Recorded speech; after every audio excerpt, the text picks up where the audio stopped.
ఆందోళనకు గురవుతుంది. కాపాడండి మహాప్రభు.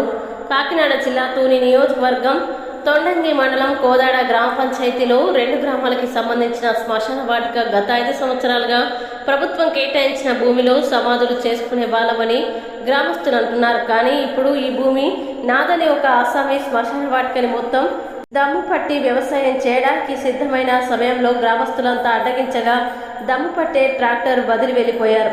ఆ గ్రామ ప్రజలంతా శ్మశాన వాటికని ఆక్రమించుకోవడమా? ఇది చాలా విడ్డూరంగా ఉందని, ఇలాంటి పరిణామాలు సినిమాలో చూసేవాళ్ళమని, కానీ ఇప్పుడు ప్రత్యక్షంగా చూస్తున్నామని గ్రామస్తులు అంటున్నారు.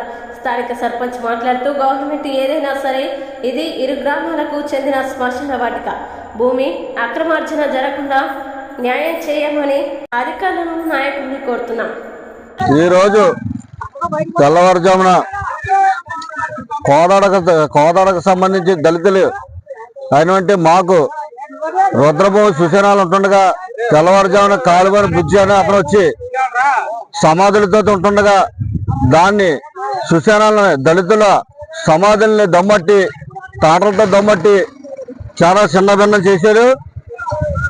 గతంలో మాకు ప్రభుత్వం మాకు దళితులైన మాకు రుద్రభూమి లేక పోరాడితే రుద్రభూమి మాకు ఇవ్వడం జరిగింది. అదే భూమిని అది ప్రభుత్వం భూమి. సర్వే నెంబర్ వచ్చి 446 సర్వే నెంబరు.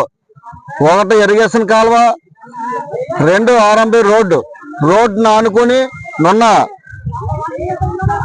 445 సర్వే నెంబరు ప్రభుత్వం భూమి.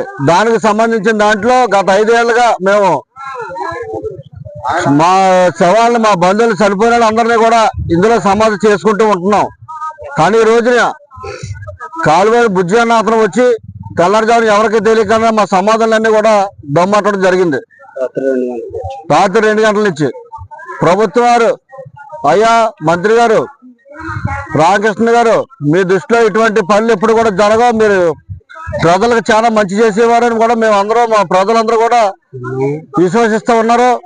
దీని మీద చర్యలు తీసుకోవాలని, ఎవరైతే దీన్ని సమాధుల్ని మా యొక్క దళితుల యొక్క సమాధుల్ని ఎవరైతే దీన్ని దమ్ము పట్టేశారో వాళ్ళ మీద చర్యలు తీసుకొని తమ దృష్టికి తీసుకొస్తున్నాం. అయ్యా మీరు మమ్మల్ని దృష్టిలో పెట్టుకుని మాకు 2 గ్రామాలకి రుద్రభూమి లేదు, అదే రుద్రభూమి దమ్మేస్తా ఉన్నారు, దాన్ని కాపాడాలని ఎవరైతే దమ్మట్టారో దీని మీద చర్యలు తీసుకుంటారో మేము సభాముఖంగా కూడా తెలియజేసుకుంటూ నమస్కారం తెలియజేసుకుంటున్నాం. ఎందుకంటే మా నియోజకవర్గాన్ని కాపాడవలసిన పెద్దలు అందరూ మీరే కాబట్టి దీన్ని మీ దృష్టిలో తీసుకుని దీన్ని కాపాడతారని మేము సభముఖంగా తెలియజేస్తా ఉన్నాం.